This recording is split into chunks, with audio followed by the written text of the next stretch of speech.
name's Graham and I'm your elder in duty this morning. If you've any questions or queries, please do let me or any of the team know at any time.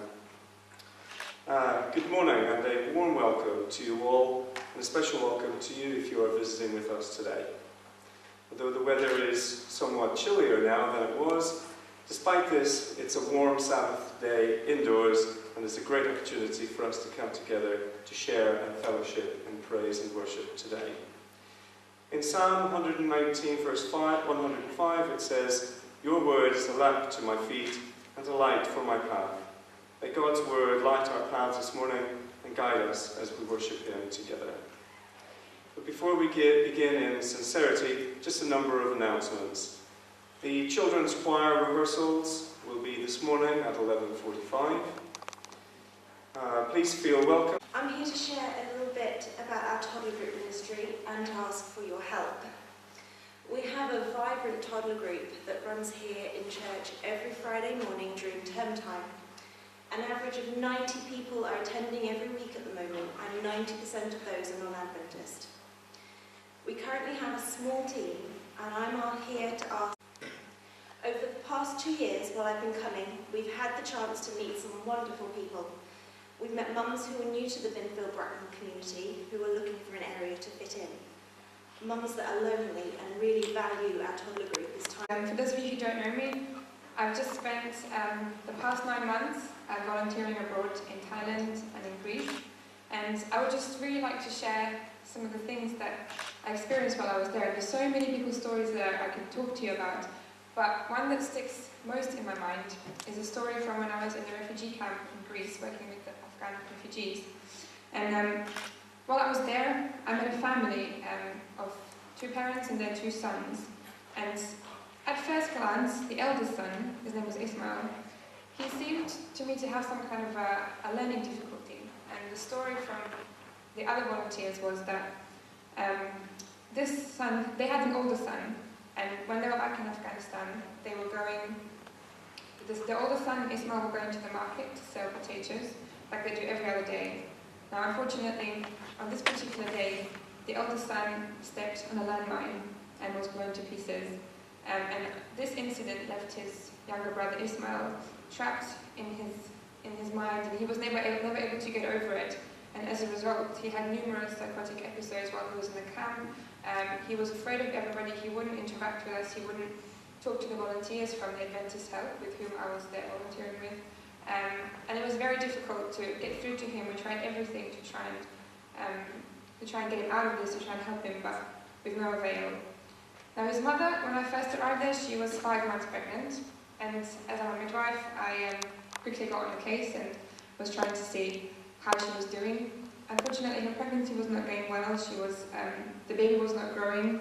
The baby had almost no water around it, which is very important for the baby to grow. She had suffered numerous epileptic episodes, and her emotional health also was not very good. She was a worn-out, tired woman, and the last thing that she needed or wanted was another child. She was terrified of this baby because she didn't want to look after another Ismail. She had enough on her hands already. She was cast out from her own community because of the situation, and she was just not a very happy woman. And so, as I began seeing her almost every day, not just to check her pregnancy, but also emotional well-being, we got to know each other quite well, and we kind of, I would like to think that we kind of became friends. I took her to numerous Greek hospitals to try and get them to look after her and to check her baby, because we didn't have those facilities in the camp. And every hospital that I took her to, they just said, "Can't help you, we don't have any beds, take her somewhere else." Or, "You know, you're just going to have to wait and see if the baby survives, then great, and if it doesn't, that's just life, isn't it?" And I couldn't believe how nonchalant they were, because I know that there are things that we can do from working in the UK. And we were faced with numerous comments and looks from people. They all thought that these people were dirty and disgusting, and why are we helping them? They should just go back to their country, we don't want them here. The hospital staff didn't want to look after them, didn't want to accept them. And I was really torn about what to do to help her, and I really thought that the baby would not make it. And it wasn't until my last month there that I started noticing something incredible. Ismail, he started smiling every morning he greeted us with, "Good morning, how are you?" and some other English phrases that he'd learned. And his mother was so happy, she always invited us over to their room for tea and cakes that she made. They were just making jokes, and they were just in such good spirits, and the baby was doing a lot better. And I couldn't understand why this happened, and all I could put it down was to the fact that we as volunteers had made a relationship with them, and they learned to trust us. And through them seeing us fight for their cause and go to the hospital and argue with the Greek doctors to try and give them some kind of good care, even though most of the time we weren't successful, that made them feel like their life had value and like their life was worth something. Especially when this came from somebody who was not of their religion and not of their culture. I believe that we were able to show the love of Christ that we believe in through our actions. And so in the end, when the mother finally went into labour, she was already quite advanced by the time I realised, so we had to rush to the hospital. And as we got into the car, she just took my hands in hers. She couldn't speak any English. She just took my hands and she did like this. And I believe that she asked me to pray for her, which I did. And it's amazing because I never tried to talk to her about Jesus, about Christ, and any of these things, but I'm so grateful to the help of God and through all the prayers that we were able to receive, that He was able to work so many miracles, such as this one, that the baby has survived and she is doing well today. She still sends me pictures of how the baby's doing. So I just want to say that God can work miracles in everyone's lives, and if we want to fight and help the oppressed and the refugees, not just in Greece, but also in our own country, our next door neighbours, God can do miracles through us, and we can work miracles. So I just want to pray this morning. Heavenly Father, thank you so much for the privilege and the freedom and the ability to come here this morning together to worship you. We are so thankful for everything that you do for us, for giving us all this life and all these things, even more than we ever need and we ever could need. We are so grateful for all of that. We pray now that you send your Holy Spirit to be with us this morning as we worship you. We pray that you open our hearts and our minds, that we may worship you with a clear mind and we may understand what it is that you are trying to say to us this morning. In Jesus' name we pray. Amen. So to start the service, we are going to sing hymn number 73, Holy, Holy, Holy. Number 73. Oh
the pastoral prayer. Dear Heavenly Father, thank you that we may be gathered here in your house on this Sabbath day. We have the honour of worshipping you today. Lord, we want to know more about you, so please open our ears so we might hear, and our hearts so we may understand your word as it is spoken to us. Bless Radisa as he brings your message to us this morning, and bless those who could not be here today for whatever.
Morning is found in Ecclesiastes chapter 12, verses 1 to 7.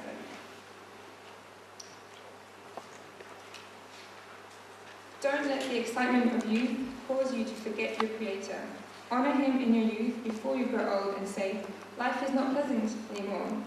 Remember Him before the light of the sun, moon, and stars is dim to your old eyes, and the rain clouds continue to darken your sky. Remember Him before your legs, the guards of your house, start to tremble, and before your shoulders, strong men stoop. Remember Him before your teeth, the few remaining servants, stop grinding, and before your eyes, the women looking through the windows see dimly. Remember Him before the door to life's opportunities is closed, and the sound of work fades. Now you rise at the first chirping of the birds, but then all their sounds will grow faint. Remember Him before you become fearful of falling and worry about danger in the streets, before your hair turns white like an almond tree in bloom, and you drag along without energy like a dying grasshopper, and the caperberry no longer inspires desire. Remember him before you near the grave, your everlasting home, when the mourners will weep at your funeral. Yes, remember your Creator now, while you are young, before the silver cord of life snaps and the golden bowl is broken. Don't wait until the water jar is smashed at the spring and the pulley is broken at the well. For then the dust will return to the earth, and the spirit will return to God who gave it. The book of Ecclesiastes, chapter 12. So if you have your Bibles, you can open them. We will speak about the house in the main street. This is the title of the sermon.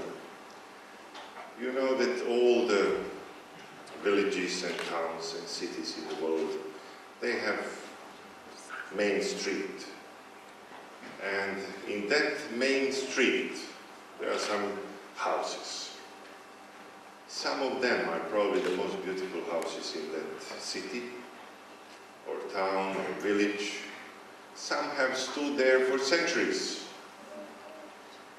Probably several generations of people used to live in these houses in the main street. If you just let your imagination be fertile for a moment, you can imagine what the people in the house located in the main street, what they have seen throughout many years that they live there. They have seen all kinds of things. They saw probably some funeral services, crowds going. They have seen young girls and boys dancing on the street. They have seen many things. But when Solomon describes the house in the main street, he locates this, he puts this in a very special time. He puts this at the end of human history. And he describes a particular people in that house, how they will behave when the end of the world comes. And just before I start reading Ecclesiastes chapter 12, let me just remind you that the book of Ecclesiastes is one of the rare books in the Bible which contains some special Adventist themes, issues that we have been discussing. For example, the book is mentioning the commandments of God. Then it mentions the creation of the world, so we can see that Sabbath is there too. The book also describes anthropology, what happens when man dies. And this is also important for us. So and of course, the second coming of Christ, as you are going to see. So you have the creation of the world, you have the second coming, and we have these themes in our very name, the Seventh-day Adventist. Then the death of a human being is described, the conditional immortality of the soul, and so on and so on. So probably the book of Ecclesiastes is one very precious to the Seventh-day Adventists. Let's start reading chapter 12, verse 1. The text says, "Remember your Creator in the days of your youth, before the days of trouble come, and the years approach when you will say, I find no pleasure in them." Just before I continue, let me remind you that in the book of Ecclesiastes chapter 12, two themes are mixing together. This is the thoughts of the end of a personal life of somebody and the end of the world. The particular becomes universal. This is the same thing with eschatological speeches of Jesus in the Synoptic Gospels, in Matthew 24, Mark 13, Luke 21, where the destruction of Jerusalem becomes the symbol type of the end of the world. The same thing we have here, a personal death, becomes also the symbol type of the end of the world. So as you are going to see, the elements of these two are mixing together. So, verse 1 begins with this word, remember your Creator. Remember your Creator. The word remember is mentioned several times one more time in chapter 12, and also in chapter 11, verse 8. Verse 8 says, however many years a man may live, let him enjoy them all, but let him remember the days of the darkness, because they will be many, and so on and so on. In chapter 12, verse 6, the text says, remember him before the silver cord is severed and the golden bowl is broken. So you have these words, remember, before, remember while you are young, remember your Creator. So you have the tension between these two, the beginning, the creation, and the end of the world. Maybe this morning I would challenge you to try to remember the Creator. This is the Sabbath. Sabbath is reminding us of the creation of the world.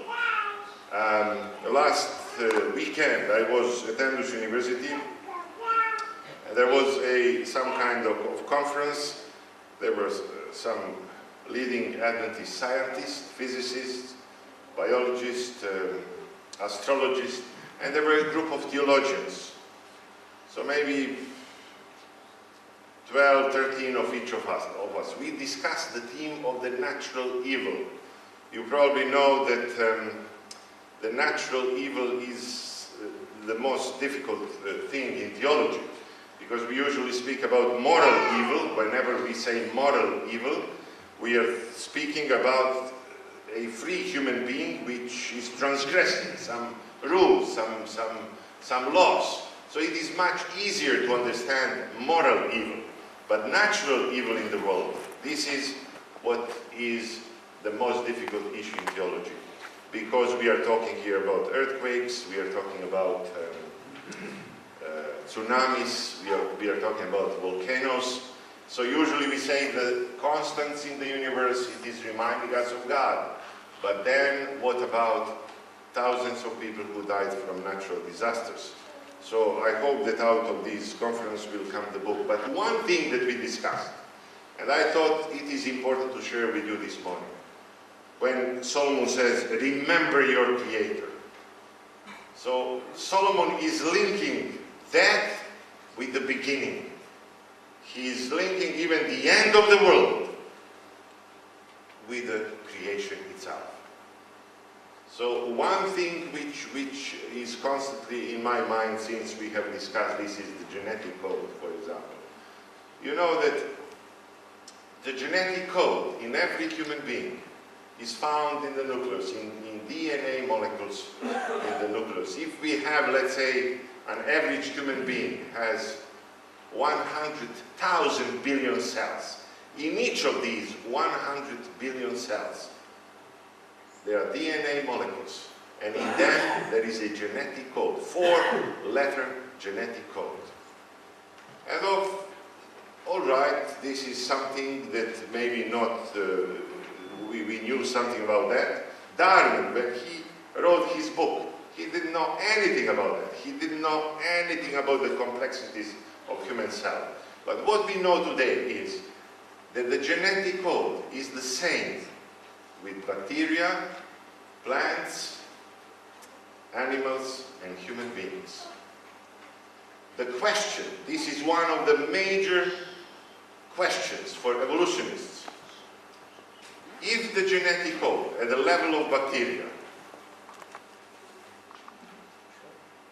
thank you, and bacteria, according to evolutionary theory, existed long time before human beings, why it has remained the same? Just somebody took the example of the mobile phones. Mobile phones that we have today are totally different from the very beginning when, yes.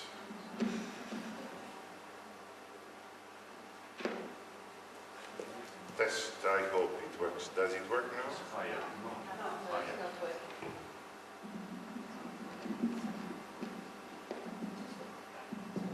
Yes, thank you. Thank you. Thank you. So, for example, if you remember these telephones, for example, this is, I don't know, this is not the last, but it is different from the first one. If you remember the first ones, they were big and so on and so on. So we would expect when the genetic code first appeared in, let's say, bacteria or some these, that it is different from the one that human beings have. What is strange enough is that up to this day, the genetic code is the same everywhere. Bacteria, plants, human beings, and this is such a miracle. Just imagine, before you face death, I'm talking to myself, and before a terrible sickness struck us, and when all kind of doubts come, let's think about this. This is beyond human comprehension. But what we know, usually, we are accused that our faith is based on blind, no evidences. But let's just imagine for a second. For example, this DNA molecule, it has in itself 3 billion chemical letters. 3 billion. And as if it was not enough, 3 billion, there is a copy of these 3 billion, another 3 billion. 3 billion come from the father, and 3 million chemical letters come from the mother. But this is the copy of exactly, so 6 billion chemical letters are present in each DNA molecules. Just to understand how much it is. It is, somebody said recently, I read in one book, as if you had 500 volumes of books. Each book, 500 pages. One more time, 500 volumes. Each volume, 500 pages. Do you know that every time when we cut ourselves, the DNA has to be replicated, copied, because new cells are being produced.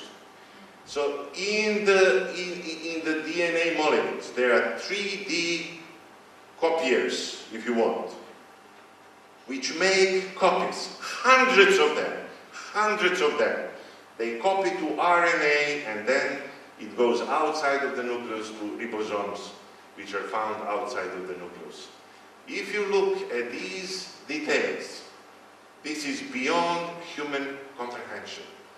We simply cannot understand what is going on. This is if you change just a little bit, this code, genetic code in every human cell, no life would exist at all.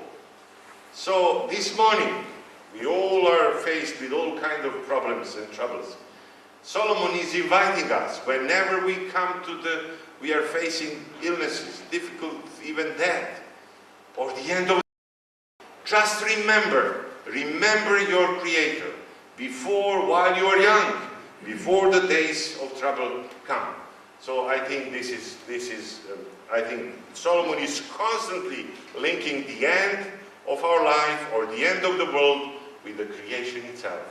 Remember your Creator in the days of your youth, before the days of trouble come, and the years approach when you will say, I find no pleasure in them. And as I read just earlier, what is the meaning of human life?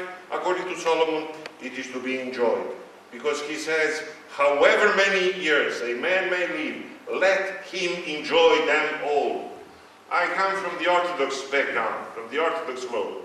And when you look at the icons, and Orthodox people, they kiss icons. They believe that they have supernatural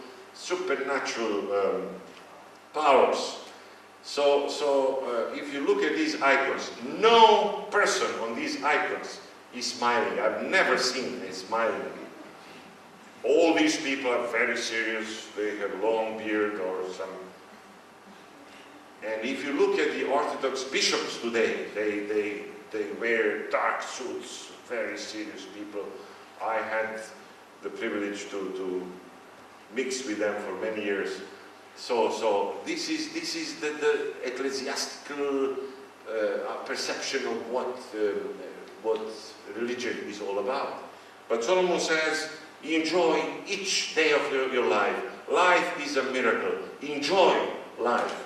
But then at the same time, he's reminding us that we should remember that there is a last day of human existence, and there is a last day of this world also. Let me translate this into Latin language. You probably know, many of you know, what some of the famous sentences that we have in Latin language when some of Latin authors wrote, "Carpe diem," seize the day, enjoy this day.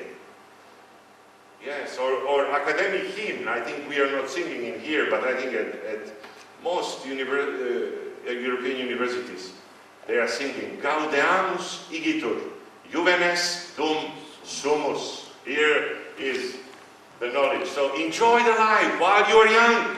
Carpe diem.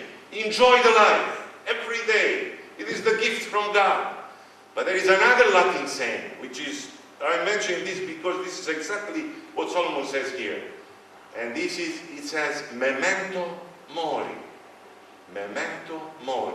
Remember that you are going to die. Remember your Creator. Enjoy each one of the days of your life.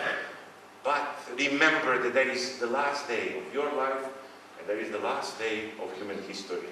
Martin Heidegger, one of the founders of existentialist philosophy in Europe, I was shocked when I found this out. He claims that if we are to live authentic lives, essential, as he puts this, authentic, essential lives, we have constantly to remember that we are going to die one day. He says if we do not have this thought in our mind, we would be too much concerned with the holes in our socks. This is the terminology he's using. We are concerned with the issues which are not of major importance. He's introducing into philosophy and literature the concept of death as the liberating principle. It will liberate us for some unimportant issues in our lives. So, remember your Creator in the days of your youth, before the days of trouble come, and the years approach when you will say, I find no pleasure in them. Verse 2 says, before the sun and the light and the moon and the stars grow dark, and the clouds return after the rain. So it is interesting that here we have creation language, of course. We have sun, light, moon, stars, dark, clouds, rain, and so on and so on. This is creation language. But if we put this into the context of the book of Ecclesiastes, at the beginning of the book of Ecclesiastes, chapter 1, verse 5, the text says, the sun rises and the sun sets, and hurries back to where it rises. All streams flow into the sea, yet the sea is never full. Then they come back and so on. So at the beginning of the book of Ecclesiastes, you have Habel. This is the name of the second son of Adam and Eve, but it means also vanity or meaningless. So you have a boring life on this planet. Solomon says, oh, every day sun rises and sun sets. Sun rises and sun sets. Sun rises and sun sets. And it has been there for thousands of years. It seems to be boring. I have here the information that the sun burns several hundreds of millions of tons of hydrogen per second. Sun rises and sun sets. Sun rises, boring. But then Solomon says there is a day in human history when the sun will not rise anymore.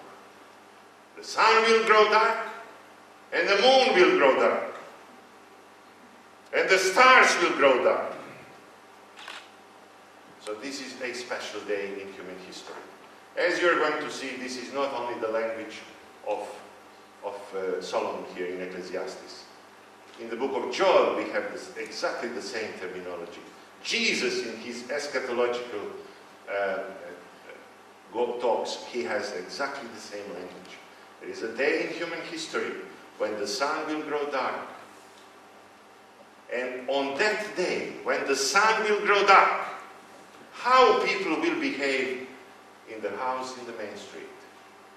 Here is now the description of that house. This is chapter 12, verse 3. When the keepers of the house trembled. So it is, what are the keepers? I was reading several commentaries and try to identify, but probably it seems to me that this was a wealthy house. It would be something like security today. I've been many times in Hollywood in the hills where you have security standing in front of each house there. And it seems that that house in the main street had a security guard.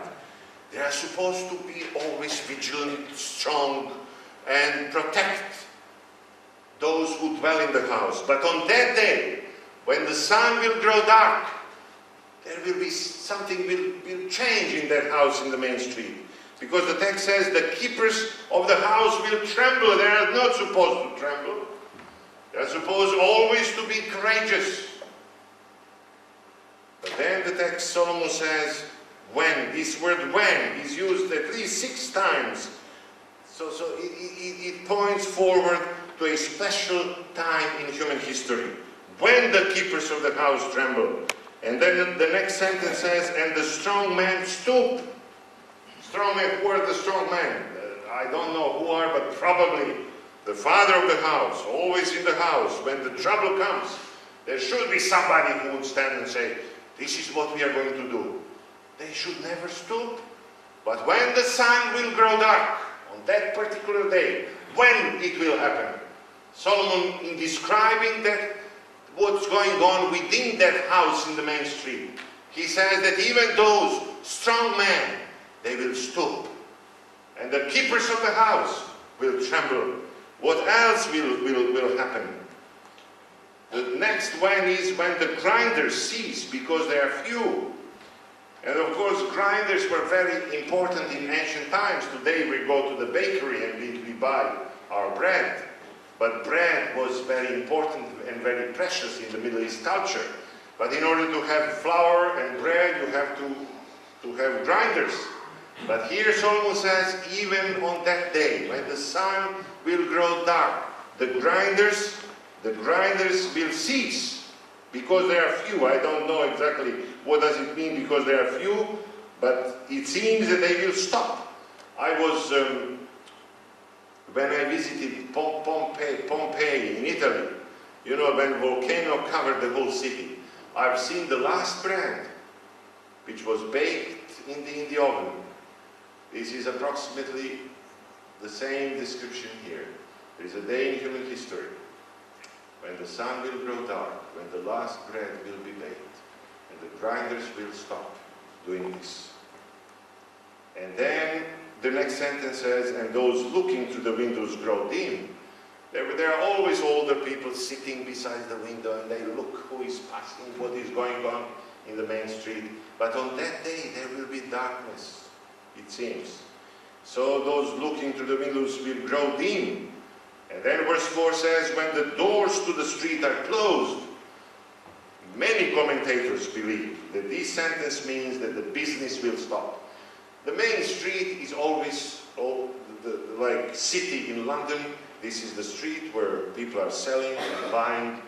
But there is a day in human history, says Solomon, when the sun will grow dark.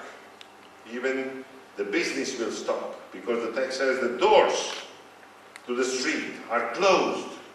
And again grinding is mentioned, and the sound of grinding fades.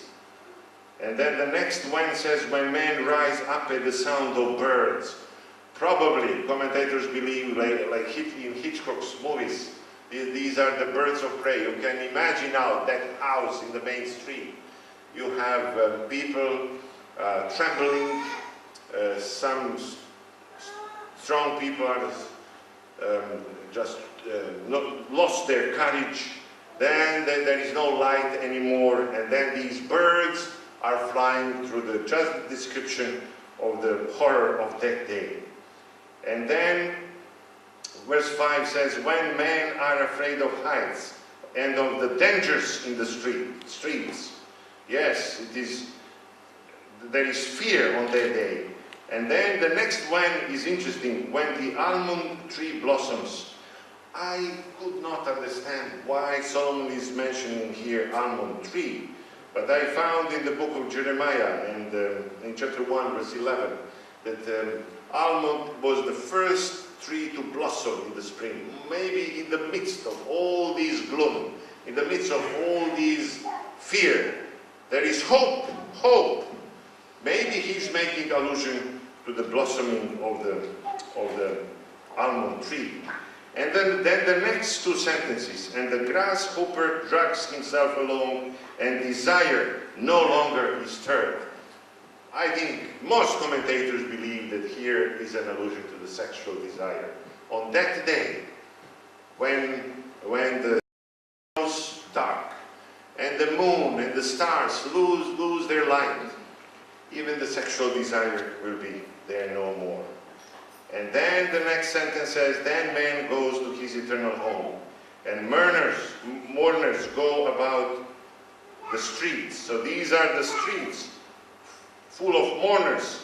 Remember him, says verse 6, before the silver cord is severed. This is life itself, but then on that day the golden bowl is broken. This is before the pitcher is shattered on the spring. And then the last verse in this section says, and the dust returns to the ground it came from, and the spirit returns to God who gave it. Of course, many Catholic and some Protestant theologians are seeing here that the soul is returning, the dust is returning to the ground, and the soul is going to God. But if you read just a few chapters before, I think it is Ecclesiastes chapter 3, it says, verse 19, man's fate is like that of the animals, the same fate awaits them all. As one dies, so dies the other. All have the same breath. Man has no advantage over the animal. And then verse 20, all go to the same place. All come from dust, and to the dust all returns. And so on and so on. So Solomon here speaks about Nishmat Haim, or breath to life, the principle of life. This is what returns to God. The word Nefesh Hayah, described in Genesis 2:7, describes the fall of man. So this is what is found here. Let me just for a second go to Matthew chapter 24, so that we just see how Jesus describes this moment. Matthew chapter 24, verse 29. The same words, the same vocabulary. The text says, Matthew 24:29, immediately after the distress of those days, the sun will be darkened, and the moon will not give its light. The stars will fall from the sky, and the heavenly bodies will be shaken. At that time, the sign of the Son of Man will appear in the sky, and all the nations of the earth will mourn. They will see the Son of Man coming on the clouds of the sky with power and great glory. So the same vocabulary, the same message. There is the day in human history when the sun will be darkened and the moon will not give its light, and then the Son of Man will come. Of course, there was a huge discussion in the history of Christianity. What is this sign of the... Because when the disciples in chapter 24, verse 3 ask, when will this happen? And what will be the sign? Not signs, but the sign. This is singular, not plural. The Greek word which is used there is semeion. What will be the sign? And then the text says, at that time, the sign of the Son of Man. So theologians have been discussing endlessly what will be the sign. There are many interpretations. Most common is that sign will be the cross. Saint Augustine. From him, then of course Constantine, who saw in his dream the sign of the cross, and he heard the words, in this sign you will conquer.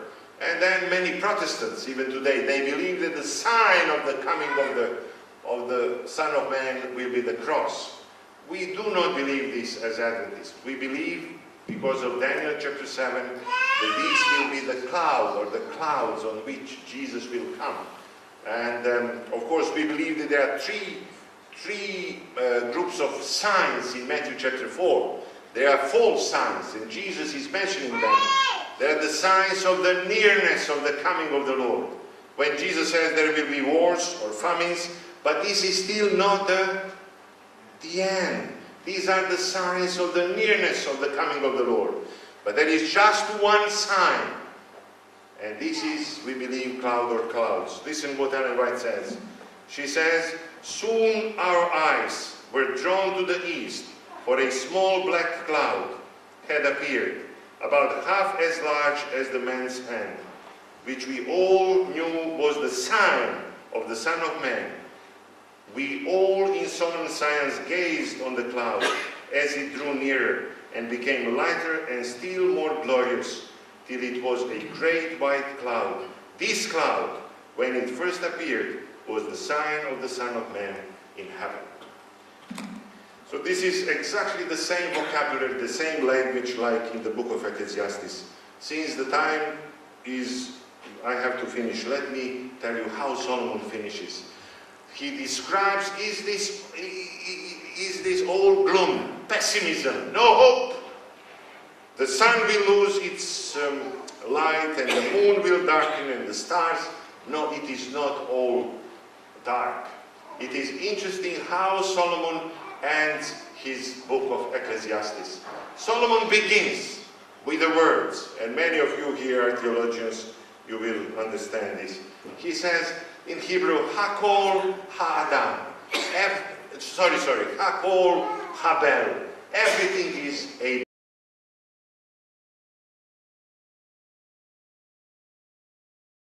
vanity. Everything is without purpose. Like the life of Abel. This is how Solomon begins his book. Everything seems to be boring. But he ends his book with structurally the same language. Hakol Ha'adam. Everything is Adam. It is found in verse 13 when the text says, now all has heard. Here is the conclusion of the matter. Here is the message now for humanity. Fear God and keep His commandments. Fear God, vertical dimension of human beings. Keep His commandments, vertical dimension. For this is whole duty of man. And this sentence, this is the whole duty of man, in Hebrew is Hakol Ha'adam. The only solution for humanity is a new creation, new Adam. This is the solution that he is offering, and I firmly believe this. I don't believe, brothers and sisters, that any human being, including Theresa May or Hillary Clinton or Trump, will bring any improvement to human life. The only solution that we can hope for is that Creator who created the world at the beginning, masterfully, beyond even today, beyond human comprehension. He can create a new man. Hakol Ha'adam. Let me finish with one story from Leo Tolstoy, one of the greatest writers of all human history, Russian author. In his, I think you have seen recently there was this series of shows on BBC about his novel War and Peace. And one of the most handsome actors who played there is the man by the name of Andrei Bolkonsky. He's, I don't know the name of this British actor, but here is how Tolstoy describes him. Andrei Bolkonsky, wealthy, handsome, belongs to the Russian nobility. He has everything. Beautiful wife. The wife is pregnant. They are waiting for the baby. But in spite of all of this, there is some deep unrest within himself. He is a deeply unhappy man. And then comes the war with French, with Napoleon. And before the big battle at Austerlitz, he goes to bed. And while he sleeps, Andrei Bolkonsky, he sees the battle tomorrow morning. In that battle, he sees how he's riding his horse and with his sword in his hands, and he's going against professional French soldiers. And he is single-handedly winning that battle for his Russia. And he feels in his dream, yes, only then I will be a happy man. And he wakes up from his dream, he goes to the battle, He's riding his horse. He has the sword in his hands. He goes against French soldiers. One of the French soldiers hits him with the swords. He falls down on the ground. He's bleeding. He's deeply wounded. He looks at the sky for the first time in his life. He sees the battle is going on around him. People are shouting, dying. Horses are running. But in all this battle, for the first time, he never had time to look at the skies. And he says, Andrei Bolkonsky says the famous words, eternally blue sky. Probably Tolstoy, who was a deep believer in God, he's alluding to God. I believe, brothers and sisters, that as we live this life, sometimes in that house in the main street, that house may be our house in which we live. There are all kinds of shouts around us. It is not easy to live a meaningful life anymore. But let's again look at the sky, eternity. And God who created human life, He can recreate this again at the end of human history. May God bless His word in our minds and our hearts. Amen. Final hymn will be hymn number 100, during which I would like the deacons and deaconesses to collect the offering.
sacred moments of Sabbath day, when we can cease with our daily activities, when we can gather together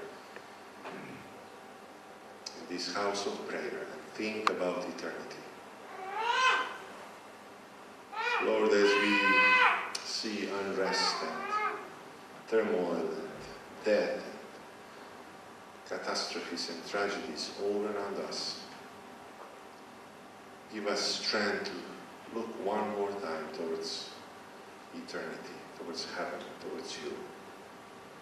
And may your peace, which transcends all human understanding, permeate our minds and our hearts this morning. All this we pray in the name of Jesus, who lived, died, and resurrected for each one of us. Amen.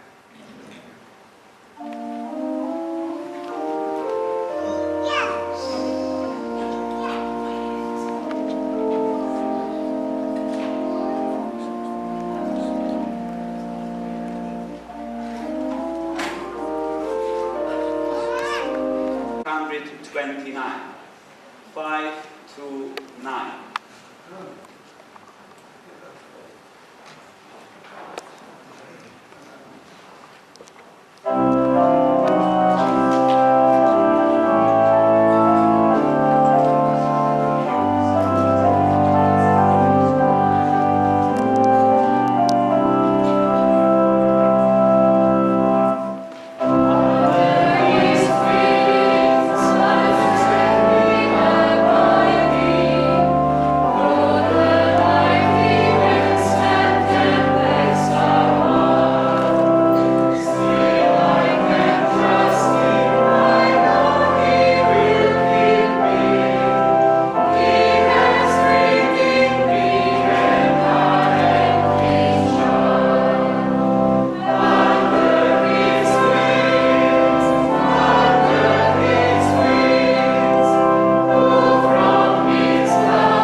We thank you for the Sabbath school, Lord, when we can come together as a family to study your word. We ask you to bless us this morning.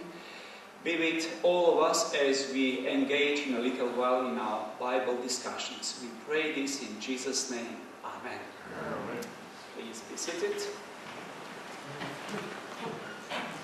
It's nice to see you today in a bigger number than last Saturday. It is beautiful that the Sabbath school provides a sense of belonging. So we as a family here at Newbold Church, it's nice to see each other on a Sabbath morning, on the Sabbath day. Also, Sabbath school provides a wider sense of belonging. It links us to the family of the Seventh-day Adventist Church worldwide. Recently, in the last couple of Sabbaths, we were hearing stories coming from Austria, and I'm sure we will continue bringing you with exciting stories also coming from Italy, from France, and later from Romania. Today we are privileged to have a little testimony from our own members. Eric is a member of the Newbold Church. He's a young man, and he is gladly accepted to share his little story with all of us. Thank you, Eric. Thank you. It's nice to be warmly welcomed. I have obviously testimonies to tell, and he was saying that there's so many international people that have such exciting stories to tell. And my cousin is a doctor in many parts of the world. Basically, both of them actually work for the Adventist Help in Greece and other areas like that. But I'm sure we can get them down to tell you some exciting stories. But I felt like I could tell a bit of a testimony for myself. We had a week of spiritual emphasis just about 3 or 4 weeks ago, and many of you may have come to it. We had a big gathering, and all the people from Newbold and the surrounding areas came along to this evening, and they had a healing ceremony where they were anointing with oil, and I thought, I've been having many struggles with my health for a long time, and I think I'd, try it out and see what it was. So I gave it a go, and I got a sense of healing, but it didn't actually come through that power, and often God works in mysterious ways. But I actually, I read a book that a friend gave me on gluten, and basically I've figured out that it's actually gluten. So in my diet, I've changed my diet completely, and now I'm feeling a lot fresher and able to read and really engage with the people around me. And sometimes you take small things for granted. Every day, just talking to people, relating to them, and I've had such a struggle with just generally getting on with life in that respect. But also I've had many God has worked in my life. Not many you realise is that I've been on a journey which has been difficult, but I've managed to get a undergraduate. I studied theology briefly here. That wasn't what worked out for me, but I managed to get a biochemistry degree, which led to environmental science, and then I got a master's in environmental science. And you can't deny that in this last couple of months that we're having the hottest weather for a long time, and Radisha's sermon was on last days / the kind of ongoing nature of life. We have the sun shining every day, but at the same time there's a possibility that the sun will stop at some stage, and this will be a sign of Jesus coming in the clouds. So despite whatever we go through in life, and however struggles we face, I just feel as though coming to church is such a blessing, and I've experienced that, and I still find strength in it. You might think I just sit there and not listen, or some people may not. There's a lot of people that don't understand health in this respect, but when I come here, I really feel the presence of God. And despite the difficulties I've gone through, I've been able to go to meetings in London and different places. I went to a Labour Party meeting, and people look at me and go, "Oh, you could be something great." And I think, no, I can't become an MP. I can't, work for people or do stuff like that because, of my health. I can't listen and focus. But, God does miracles. 3 weeks ago, I was asking for healing. 3 weeks later, I'm feeling like I can stand up here and tell a story, tell a testimony, engage with people, feel as though I'm part of something bigger, relate to people that I've never thought I'd be able to relate to just because of the improvements I've experienced. So going to church is something that can lead you in the right direction, and I've found that that's the case. And even though there's a lot of temptations out there, I've been inundated with temptations, even though I've been unwell or whatever, and it's that love for God that can actually keep you from going into difficult situations and taking you ultimately away from God or away from a church that you love. I mean, I've had people say, forget God and just go and do this, or come with me. And I've said, no, I believe in the power of God. I believe in church. I believe that He's not finished with me yet, and that I can really do something for Him. And so I thank every one of you for being around me and helping me, and I think that there's lots of things that the church here can still achieve. Even though we're not completely full here, And often, even in the early service, and sometimes, obviously, in the main services we're packed, but we can increase and develop and grow. I think we've got a lot of potential to reach to our community more. And I'm getting involved with the homeless. I feel as though maybe dietary nutrition could be a big problem with mental health and situations in that respect. I've already had a friend who's suicidal, who I talked to in town, and he, you can see he went to drama college in Cardiff Academy. It's also a music school, quite well known. But he's struggling with his health as well as his mental health, and he wants to commit suicide. Just try some diets. Try thinking positively. He's got problems with homosexuality and other issues like that. But I can imagine with a lot of difficulties with mental health, you do get confused and whatnot. So I can imagine he just needs praying for. And obviously, if the doctors can help him, that's great. They're always there to help. They're not necessarily there to just prescribe very sort of serious drugs, but they're there to support, and that's great too.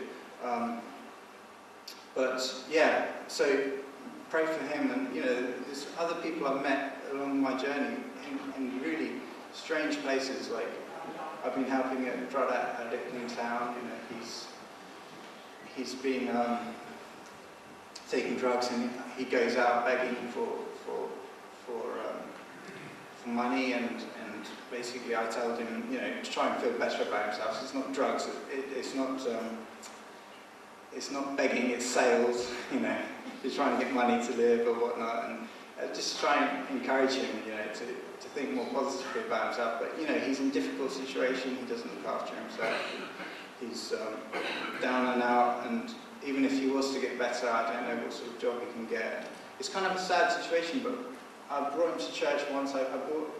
We had a suit, gave him to him. He didn't wear the suit, but still, we wanted him to experience church, and he did experience that. And I think he is improving in some respects. So, really, I think we can go out and really spread the message of God's love for people. And even though, it can be depressing, thinking that there's so many things going against us, with biochemical imbalances in people, wars, hurricanes, all this going on. It can be a very depressing environment to live around.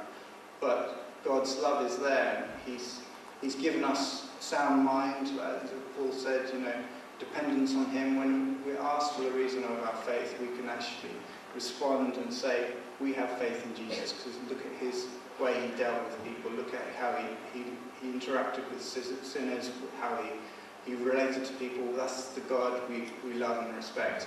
And I think that's something we can all take away and really think, well, use what we've got to reach out to the people that are around us, and not just to the people that seem attractive or the people that we want to associate. Let's go out and help with the homeless ministry, help with toddlers. I mean, I'm going to help Friday because I'm volunteering for the Bracknell Council, doing leaflets for young people and stuff. But Fridays, help with toddlers. You might not be a mum or whatever, but you can help serve drinks, or there's a Tuesday club, and if you're free, there's so many things going on in church, and I think we can all support that in our own little way if we can.